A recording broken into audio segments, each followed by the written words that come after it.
Hello students আজি তোমালোকৰ বাবে লৈ আহিছো ক্লাস 9 সোশ্যাল সায়েন্স বা সমাজ বিজ্ঞানৰ প্ৰথম খণ্ডত থকা ৰাজনৈতিক আৰু অৰ্থনৈতিক বিজ্ঞান আৰু ইয়াৰে প্ৰথম অধ্যায় ভাৰতৰ ৰাজনৈতিক দল।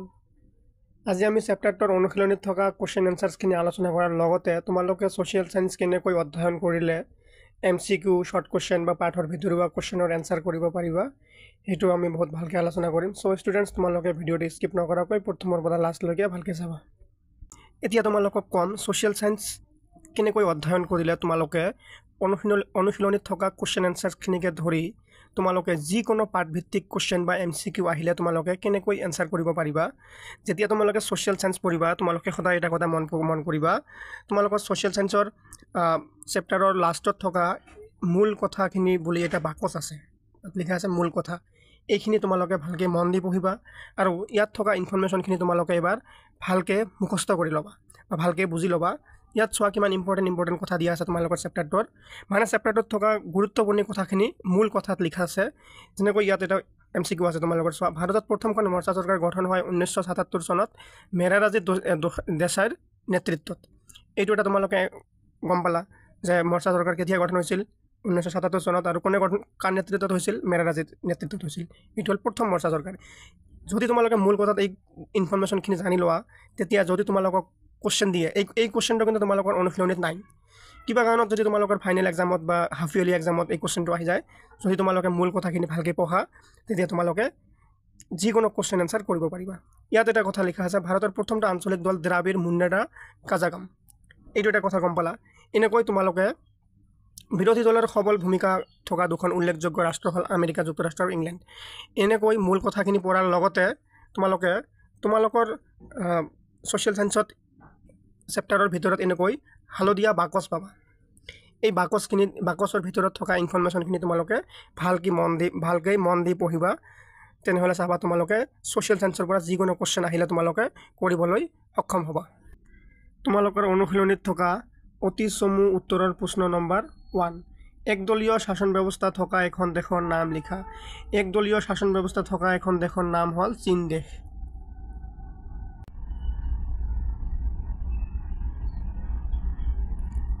কোৱেশ্চন নম্বৰ 2, আমেৰিকা যুক্তৰাষ্ট্ৰত থকা দলীয় ব্যৱস্থাটো কি? উত্তৰ, আমেৰিকা যুক্তৰাষ্ট্ৰত থকা দলীয় ব্যৱস্থাটো হ'ল দ্বিদলীয় ব্যৱস্থা। কোৱেশ্চন নম্বৰ 3, ৰাজনৈতিক দলৰ দুটা বৈশিষ্ট্য লিখা। ৰাজনৈতিক দলৰ দুটা বৈশিষ্ট্য হ'ল, 1 নম্বৰ বৈশিষ্ট্য হ'ল সংগঠন আৰু 2 নম্বৰ বৈশিষ্ট্য হ'ল নীতি আদৰ্শ আৰু আঁচনি। কোৱেশ্চন নম্বৰ 4, ৰাজনৈতিক দলৰ এটা প্ৰধান কাৰ্য উল্লেখ কৰা। ৰাজনৈতিক দলৰ এটা প্ৰধান কাম উল্লেখ কৰিব দিছে। ৰাজনৈতিক দলৰ এটা প্ৰধান কাৰ্য উল্লেখ কৰা হ'ল জনগণক ৰাজনৈতিক শিক্ষা প্ৰদানৰে শিক্ষিত কৰা। এইটো এটা ৰাজনৈতিক দলৰ প্ৰধান কাৰ্য। কোৱেশ্চন নম্বৰ 5ত আছে অসমৰ এটা আঞ্চলিক দলটো কি? অসমৰ যিটা আঞ্চলিক দল আছে এই দলটোৰ নাম কি? এই দলটোৰ নাম হ'ল AGP অৰ্থাৎ অসম গণ পৰিষদ। এইটো ভেৰি ইম্পৰ্টেণ্ট কোৱেশ্চন হয়, তোমালোকৰ এমসিকিউ আকাৰত আহিব পাৰে এইবোৰ কোৱেশ্চন।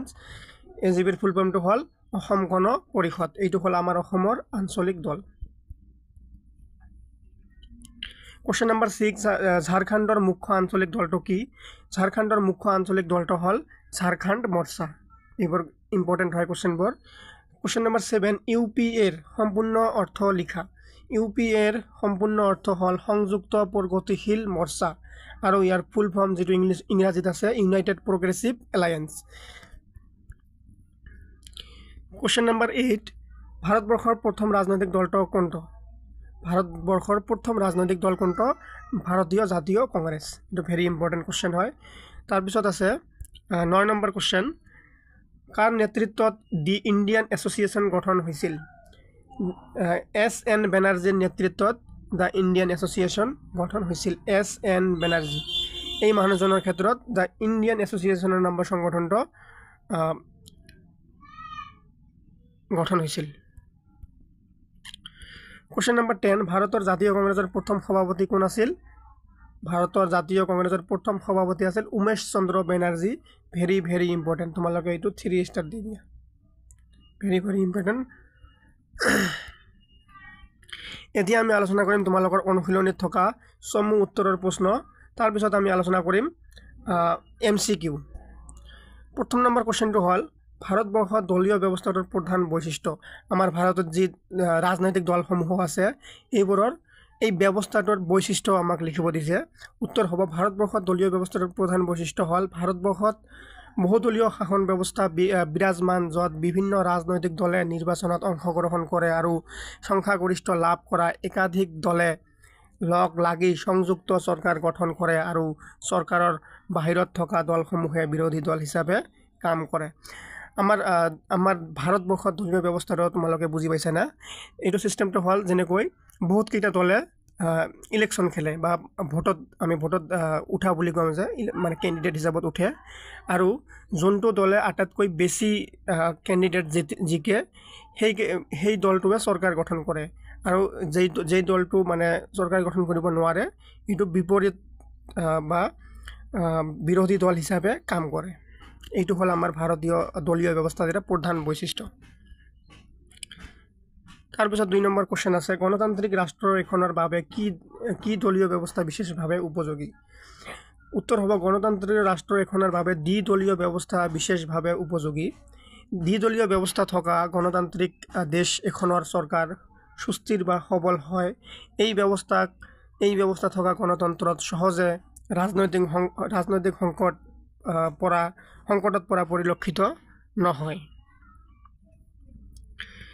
3 নম্বৰ কোশ্চেন আছে তোমালোকৰ ৰাজনৈতিক দলৰ প্ৰধান বৈশিষ্ট্য 4টা উল্লেখ কৰা এইবোৰ তোমালোকে ভিডিওটো পজ কৰি ভালকে লিখি ল'বা উত্তৰবোৰ ইম্পৰ্টেন্ট হয় আৰু এনসাৰবোৰ বহুত চুটিকৈ দিয়াৰ চেষ্টা কৰা হৈছে আৰু সহজ ভাষাত দিয়াৰ চেষ্টা কৰা হৈছে ৰাজনৈতিক দলৰ প্ৰধান বৈশিষ্ট্য 4টা হ'ল ক নম্বৰ সংগঠন 2 নম্বৰ বৈশিষ্ট্য হ'ল নীতি আদৰ্শ আৰু আঁচনি 3 নম্বৰ বৈশিষ্ট্য হৈছে ক্ষমতা দখলৰ বাবে আকাংক্ষা আৰু 4 নম্বৰ বৈশিষ্ট্য হৈছে জাতীয় স্বাৰ্থৰ প্ৰতি সন্মান 4 নম্বৰ প্ৰশ্ন 5টা আঞ্চলিক ৰাজনৈতিক দলৰ নাম লিখা 5টা আঞ্চলিক ৰাজনৈতিক দলৰ নাম প্ৰথমটো হ'ল অসম গণ পৰিষদ দ্বিতীয়টো হ'ল আকলি দল এইটো পাঞ্জাবৰ শিৱসেনা মহাৰাষ্ট্ৰ তেলেংগানা দেশম আৰু এইটো অন্ধ্ৰ প্ৰদেশৰ আৰু দ্ৰাবিড় মুন্নেৰা কাজাগাম এইটো হৈছে তামিলনাডু তোমালোকে এই দলৰ লগত যি ব্ৰেকেটত এটা ৰাজ্যৰ নাম দিয়া আছে তোমালোকে এইটো মনত ৰাখিবা তোমালোকে এমসিকিউ আকাৰত দি দিব পাৰে যে শিৱসেনা কোন ৰাজ্যৰ এটা ৰাজনৈতিক দল হয় বুলি তোমালোকে তেতিয়া আনসাৰ কৰিব লাগিব মহাৰাষ্ট্ৰ এনেকৈ তোমালোকে প্ৰত্যেকটো কোশ্চেনৰ আনসাৰবোৰ এনেকৈ পঢ়িবা যাতে তোমালোকে এমসিকিউ আহিলে তোমালোকে উত্তৰ কৰিব পাৰা কাৰণ তোমালোকে জানাই দিয়া তোমালোকৰ 45% মাৰ্কস এমসিকিউ আকাৰত আহিব আৰু তোমালোকৰ 9ৰ ফাইনেল এক্সামতো আহিব আৰু নেক্সট ইয়াৰ যেতিয়া তোমালোকে ক্লাস 10ত উঠি যেতিয়া তোমালোকে মেট্ৰিক ফাইনেল দিবা তেতিয়া তোমালোকে এমসিকিউ আকাৰত থাকিব কোশ্চেনবোৰ সো ষ্টুডেন্টস তোমালোকে চেষ্টা কৰিবা কোশ্চেনবোৰ এমসিকিউ আকাৰত অলপ চাবলৈ আৰু 5 নম্বৰ কোশ্চেন আছে মৰ্চা চৰকাৰ বুলিলে কি বুজা উত্তৰ হ'ল মৰ্চা যেতিয়া কোনো এটা বিশেষ ৰাজনৈতিক দলে একক সংখ্যাগৰিষ্ঠতা লাভ কৰি চৰকাৰ গঠন কৰিবলৈ অসমৰ্থ হয় তেতিয়া কেইবাটাও ৰাজনৈতিক দল একগোট হৈ চৰকাৰ গঠন কৰে এনে চৰকাৰকে মৰ্চা চৰকাৰ বোলা হয়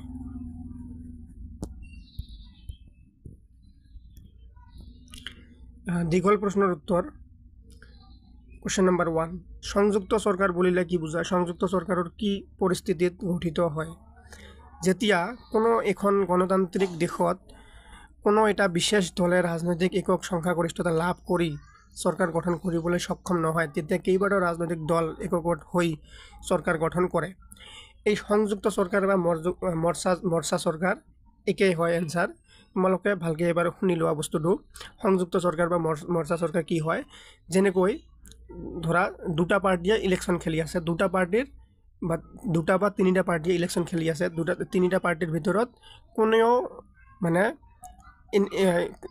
এনেকুৱা সিট পাবলৈ সক্ষম হোৱা নাই যে চৰকাৰ গঠন কৰিব তেতিয়া কি কৰে বেলেগ দল মিলি চৰকাৰ গঠন কৰে এইটোকে মৰ্চা চৰকাৰ বা সংযুক্ত চৰকাৰ বোলে কোশ্চেন নম্বৰ 2 সংযুক্ত অথবা মৰ্চা চৰকাৰৰ দুটা গুণ আৰু দুটা দোষ আলোচনা কৰা যে সংযুক্ত অথবা মৰ্চা চৰকাৰ আছে তাৰে দুটা দোষ বা দুটা গুণ লিখিব লাগে প্ৰথমতে আমি গুণ দুটা লিখিম ক নম্বৰ গুণ হ'ল জাতীয় ঐক্য সংহতি ৰক্ষা মৰ্চা চৰকাৰে বিভিন্ন ৰাজনৈতিক দলক এখন মজিয়ালৈ আনাৰ ফলত দলবিলাকে নিজা নীতি আদৰ্শত কঠোৰভাৱে লাগি নাথাকি বুজা পৰাৰ মাজেৰে দেশৰ প্ৰগতিৰ হকে কাম কৰে, ফলত জাতীয় ঐক্য সংহতি বৃদ্ধি হয়। তাৰপিছত খ নম্বৰ গুণ হৈছে ৰাজহুৱা ধনৰ অপব্যৱহাৰ হ্ৰাস। এটা নিৰ্বাচন অনুষ্ঠিত হৈ যোৱাৰ পিছত চৰকাৰ গঠনত জটিলতা আহিলে দেশে আকৌ এটা নিৰ্বাচনৰ সন্মুখীন হ'ব লগা হয়। এনে পৰিস্থিতিত দেশৰ বৃহৎ নিৰ্বাচনী ব্যয় মৰ্চা চৰকাৰ গঠনে দেশক ৰক্ষা কৰে। যেতিয়া যিমানবোৰ প্ৰাৰ্থীয়ে ইলেকশ্যন খেলে, যেতিয়া এনেকুৱা এটা অৱস্থা হ'ল যে চৰকাৰ গঠন কৰাৰ ক্ষমতা কাৰো হাতত নাই, মানে কোনো পাৰ্টীয়ে ইমান সিট পোৱা নাই বা ইমান হাৰত জিকা নাই যে চৰকাৰ গঠন কৰিব, তেতিয়া যদি তেওঁলোকে মৰ্চা চৰকাৰ গঠন নকৰে আকৌ ইলেকশ্যন পাতিব লাগিব বা নিৰ্বাচন পাতিব লাগিব, তেতিয়া আমাৰ দেশৰ সম্পদ পইচা ব্যয় হ'ব। এইটো এটা আমাৰ মৰ্চা চৰকাৰৰ ভাল গুণ যে আমাক আকৌ পুনৰ নিৰ্বাচন বা ইলেকশ্যন পাতিব নালাগে। তাৰপিছত মৰ্চা বা সংযুক্ত চৰকাৰৰ দুটা দোষ। ক নম্বৰটো হৈছে ক্ষণস্থায়ী অথবা অস্থিৰ। মৰ্চা চৰকাৰৰ আটাইতকৈ ডাঙৰ দোষটো হৈছে ইয়াৰ অস্থিৰতা। মৰ্চাত অংশগ্ৰহণ কৰা দলসমূহৰ নিজা স্বাৰ্থত আঘাত পৰিলে তেনে দলে যিকোনো সময়তে সমৰ্থন উঠাই লোৱাৰ সম্ভাৱনা থাকে, ফলত কাৰ্যকাল সম্পূৰ্ণ হোৱাৰ আগতে এনে চৰকাৰৰ পতন ঘটে আৰু দেশে বৃহৎ নিৰ্বাচনী পুঁজি ব্যয় কৰিব লগা হয়। তাৰপিছত দ্বিতীয় নম্বৰটো দোষ হৈছে মৰ্চা চৰকাৰ সাধাৰণতে দুৰ্বল হয়, কিয়নো চৰকাৰে অংশগ্ৰহণকাৰী সকলো দলকে সন্তুষ্ট ৰাখিবলগীয়া হোৱাৰ বাবে এই চৰকাৰে কোনো বিষয়তে দৃঢ়তাৰে আগবাঢ়িব নোৱাৰে। এতিয়া আমি আলোচনা কৰিম দীঘল প্ৰশ্ন উত্তৰৰ 3 নম্বৰ প্ৰশ্ন। গণতন্ত্ৰ বিৰোধী ৰাজনৈতিক দলৰ ভূমিকা। ইলেকশ্যনৰ ৰিজাল্ট অহাৰ পিছত এটা দলে চৰকাৰ গঠন কৰিলে আৰু যিটো দলে চৰকাৰ গঠন কৰিব নোৱাৰিলে সেইটো হৈছে বিৰোধী দল বা বিপৰীত দল। এই বিৰোধী ৰাজনৈতিক দলৰ ভূমিকা কি আছে আমাৰ গণতন্ত্ৰত সেইটো সুধিছে। বিৰোধী দলৰ ভূমিকা গণতন্ত্ৰত বিৰোধী ৰাজনৈতিক দলৰ ভূমিকা তলত আলোচনা কৰা হ'ল। ক নম্বৰ ভূমিকা হ'ল জনসাধাৰণৰ অভাৱ অভিযোগ আশা আকাংক্ষাক সংসদৰ মজিয়াত দাঙি ধৰা বিৰোধী দলৰ এটা প্ৰধান কাম। তাৰপিছত খ নম্বৰটো আছে প্ৰয়োজন সাপেক্ষে বিকল্প চৰকাৰৰ গঠনৰ বাবে প্ৰস্তুত থকা।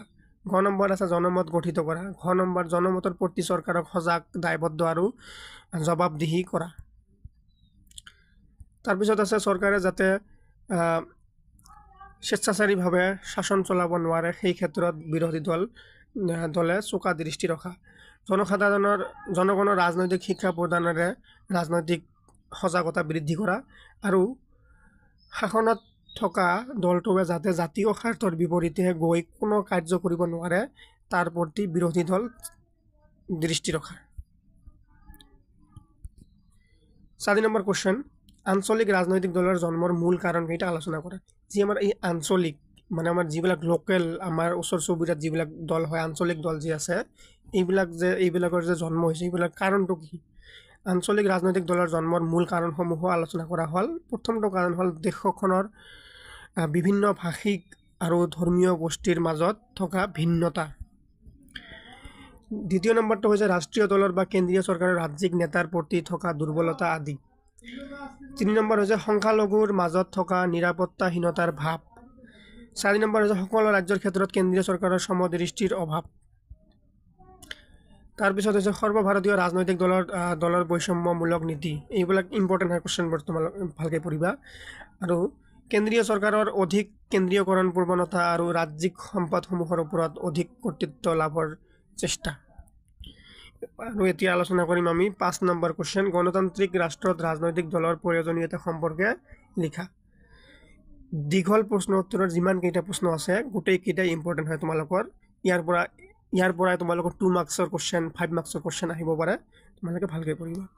উত্তৰ হ'ব গণতান্ত্ৰিক ৰাষ্ট্ৰত ৰাজনৈতিক দলৰ প্ৰয়োজনীয়তা সম্পৰ্কে তলত আলোচনা কৰা হ'ল। প্ৰকৃতাৰ্থত ৰাজনৈতিক দলৰ ধাৰণাই গুৰুত্ব লাভ কৰে। গণতান্ত্ৰিক ধ্যান ধাৰণাৰ জন্মৰ লগে লগে ৰাষ্ট্ৰ পৰিচালনাত সমগ্ৰ বিশ্বতে ৰাজতন্ত্ৰ ক্ৰমাৎ বিলোপ হোৱাত তাৰ পৰিৱৰ্তে গণতন্ত্ৰৰ ধাৰণাই বিশেষ গুৰুত্ব লাভ কৰিলে। বৰ্তমান সময়ত গণতন্ত্ৰ আৰু ৰাজনৈতিক দলে দুয়োটাই এটা আনটোৰ পৰিপূৰক। ই সৰ্বসাধাৰণক প্ৰশাসনৰ ওচৰত চপাই আনে হ'ব।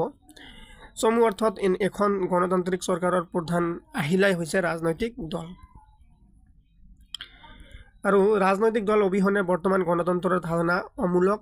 এই ৰাজনৈতিক দলৰ কাৰ্যকলাপৰ ওপৰতেই দেশখনৰ আইন শৃংখলাৰ পৰা উন্নয়নৰ সকলো দিশ নিৰ্ভৰ কৰে। গণতান্ত্ৰিক দেশ এখনত চৰকাৰ গঠন কৰা দল বা দলসমূহৰ দৰে বিৰোধী দলৰ ভূমিকাও উল্লেখনীয়। 6 নম্বৰ প্ৰশ্ন হৈছে ৰাজনৈতিক দলৰ বৈশিষ্ট্য আৰু কাৰ্যাৱলী উল্লেখ কৰা। ৰাজনৈতিক দলৰ বৈশিষ্ট্য ভেৰি ইম্পৰ্টেণ্ট কোৱেশ্চন হয় এইটো। ৰাজনৈতিক দলৰ বৈশিষ্ট্য হ'ল ক নম্বৰ হৈছে সংগঠন, নীতি আদৰ্শ আৰু আঁচনি, ক্ষমতা দখলৰ বাবে আকাংক্ষা। তাৰপিছত ঘ নম্বৰ বৈশিষ্ট্য হৈছে জাতীয় স্বাৰ্থৰ প্ৰতি সন্মান। ৰাজনৈতিক দলৰ কাৰ্যাৱলীসমূহ তলত উল্লেখ কৰা হ'ল। কাৰ্যাৱলীবিলাক হৈছে ক নম্বৰ কাৰ্য হৈছে জনগণক ৰাজনৈতিক শিক্ষা প্ৰদানেৰে শিক্ষিত কৰা, জনগণৰ মনত ৰাজনৈতিক সজাগতা বৃদ্ধি কৰা, মন মত গঠন কৰা,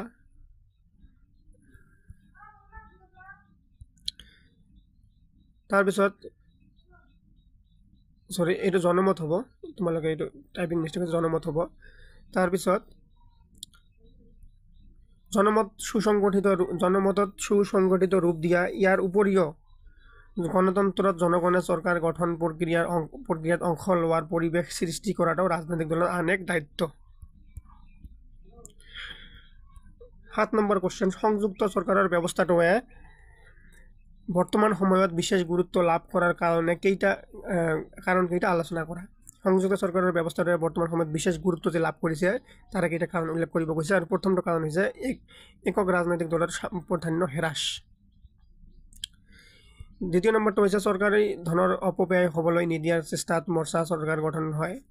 3 নম্বৰ হৈছে চৰকাৰত আঞ্চলিক প্ৰতিনিধিত্বৰ বিষয়টোৱে মৰ্চা চৰকাৰ গঠন গুৰুত্ব লাভ কৰে। তাৰপিছত ৰাজনৈতিক দলৰ সংখ্যা বৃদ্ধি কৰে। তোমালোকৰ অনুশীলনীত থকা গোটেইখিনি প্ৰশ্ন আমি আলোচনা কৰিলোঁ।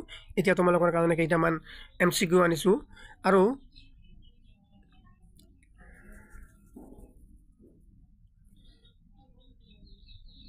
MCQ নম্বৰ 1, কেতিয়া ভাৰতবৰ্ষত ৰাজনৈতিক দলৰ আৰম্ভণি হৈছিল? এইটো হ'ল 1885 চনত। ভাৰতীয় জাতীয় কংগ্ৰেছ জন্ম কেতিয়া হৈছিল? 1885 চনত। আৰু এইটোৱে হৈছে ভাৰতীয় জাতীয় কংগ্ৰেছ আমাৰ ভাৰতৰ প্ৰথম ৰাজনৈতিক দল। কাৰ নেতৃত্বত ভাৰতীয় জাতীয় কংগ্ৰেছ দলে জন্ম লাভ কৰিছিল? এলেন অক্টেভিয়ান হিউমৰ নেতৃত্বত।